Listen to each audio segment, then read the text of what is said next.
El análisis crítico debe hacerse de acuerdo con el contenido de la información, ya sea carácter informativo, tecnológico, científico y o literario.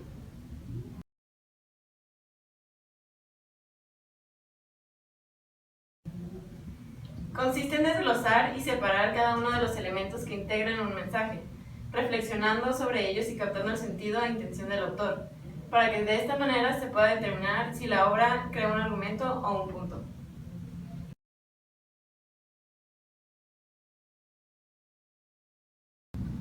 Ventajas del análisis crítico.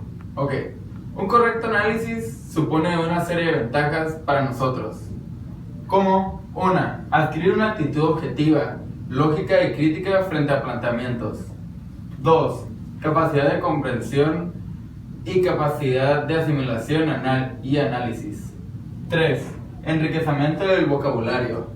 4. Memorizar con rapidez palabras, ideas o conceptos. 5. Mejorar el lenguaje oral y escrito. Y por último, 6. Fomentar la creatividad cognitiva.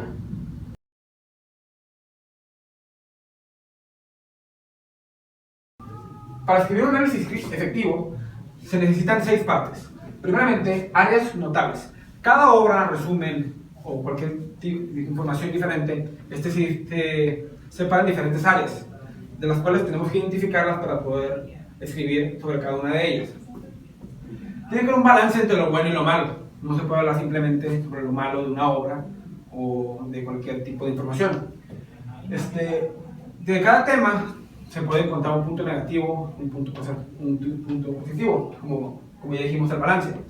Y es importante, si se va a hablar de un tema que es positivo, encontrar el lado negativo y viceversa.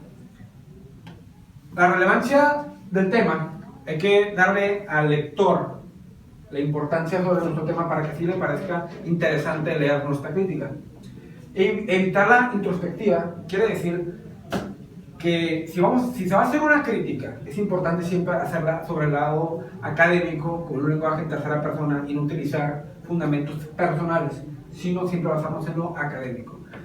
Y por último, resumen suficiente. Nuestra crítica tiene que ser suficientemente extensa, explicando sobre cada área y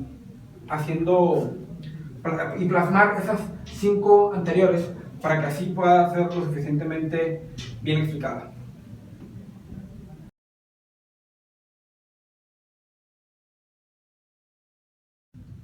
Para organizar la revisión, tienes que presentar la obra analizada de estos diferentes puntos, que es información detallada y bibliográfica. A esto se refiere como incluir título de la obra, título del trabajo, género del que se habla, también sobre contexto en el que se escribió, es otro de los puntos, y el propósito del autor, que esto es como, es teniendo claro que la introducción solo debe de suponer el 10% del total de nuestra crítica. Después se debe incluir nuestra propia tesis. A esto se refiere como una declaración breve que resuma la evaluación global de la que la obra se basaba en nuestra crítica. También tenemos resumen de trabajo en puntos clave. Esto es como puntos clave que el autor se fue refiriendo a lo largo de su obra para como defenderse de las críticas. Para finalizar, se concluye con una opinión personal. Esta reafirma claramente la tesis o opinión general de la obra analizada y presenta una breve recomendación sobre cómo se podría mejorar el trabajo analizado, como ideas, recursos y enfoques como de la investigación.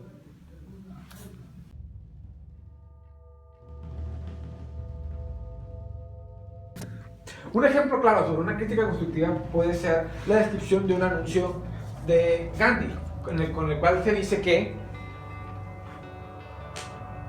¿Vas a votar por el PRI este 2012? Ven, tenemos muchos libros de historia. Con este ejemplo se logra apreciar que con el color se logra adquirir la atención del lector, ya que el amarillo es un color muy despampanante y de esa manera las letras negras son muy visibles y por lo tanto la persona comienza la lectura y así pues analiza la imagen. Con el trasfondo de lo que dice es que al votar se va a repetir la historia y no estamos progresando como país, el cual está diciendo que mejor vayas a leer libros de historia en vez de que se repita. Se sabe que los anuncios de Gandhi tienen un gran nivel publicitario por su sencillez y su gran nivel de atracción visual.